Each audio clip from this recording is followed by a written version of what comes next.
the problem that we haven't been able to solve as a culture from an economic perspective is how to distribute money down the Pareto distribution in a way that actually works. It's way harder than you think. You know, so for example, if you set up large social services institutions, governmental institutions, or charities even for that matter, the problem is that the what would you call it, the baseline cost of the organizations is so damn high that hardly any of the money ever gets to the people that it's supposed to be helping. I mean, that's really the case with foreign aid in places like Africa, where the poor people virtually never get any money. You know, so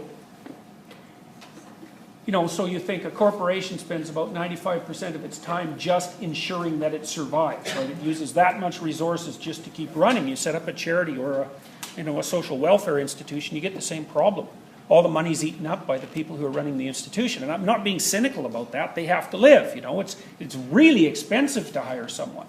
You know, if you want someone qualified, if you pay them $50,000, that basically costs you $100,000 because you have to give them an office and it has to have light and heat and all of that. So, you know, 10 employees, it's $1 million already. And so if you're fundraising as a charity, to just get past the point where you're surviving is almost impossible. And then there's the logistical difficulties of actually distributing the money. How the hell do you do that? It's not easy.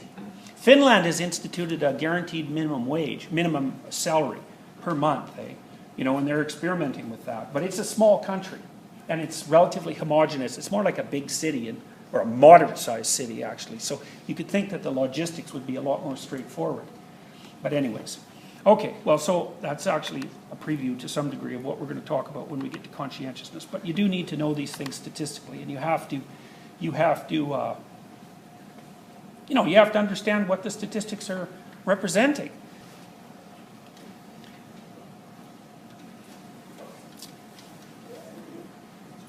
UN indices of gender equality and economic development are associated with larger gender differences in agreeableness, but not in extroversion or neuroticism. So what's happened in the Scandinavian countries, so imagine that any given trait is a combination of environmental variables and genetic, biological variables. Okay, now you tend to think of those things as isolated, but they're not. Weirdly enough, the relationship between biological determination and cultural determination is determined by the culture, which is a very strange thing. So what I mean by that is that if you were 2 years old and I threw you in a box and did nothing but beat you every day for 10 years, the probability that you would come out agreeable is very low.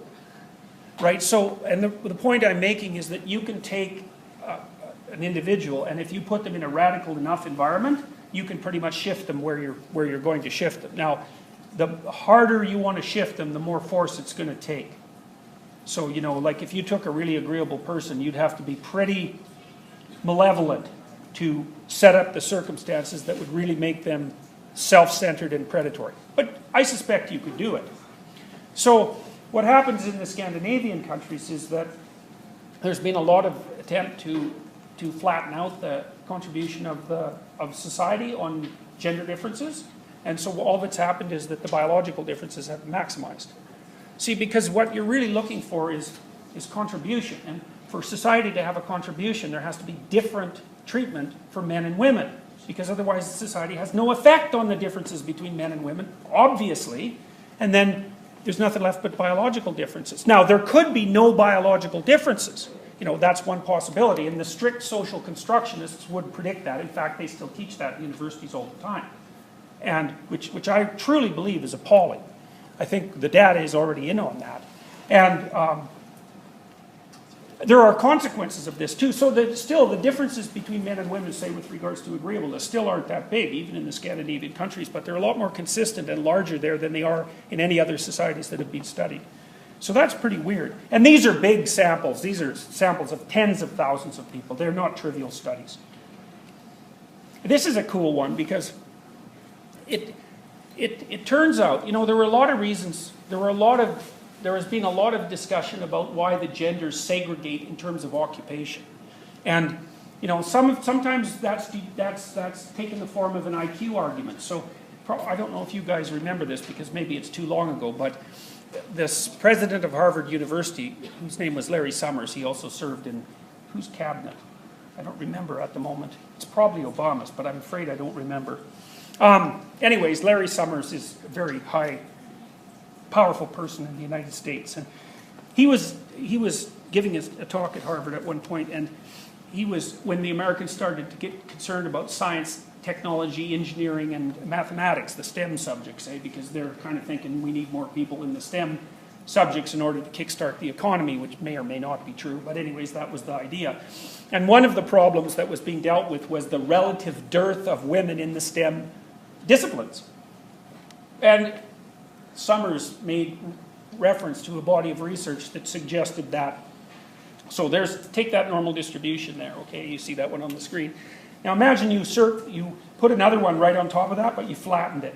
So you just pushed it down right in the middle. And so what would happen is, it's a little lower in the middle, but it goes out a little farther on the sides. And so then what happens, which is analogous to what I told you happened with agreeableness, is that if you go out 4 standard deviations above the mean, so let's say to the 99, 85, 95, 99, to the 99.9th percentile, so 1 person in 1,000. Assume 1 person in 1,000 becomes a genius level, is capable of genius level accomplishment in the STEM areas. Okay, so maybe it's more than that, but let's say 1 in 1,000. You're going to get a pretty decent person at that rate. They're all going to be men if the male curve is flatter.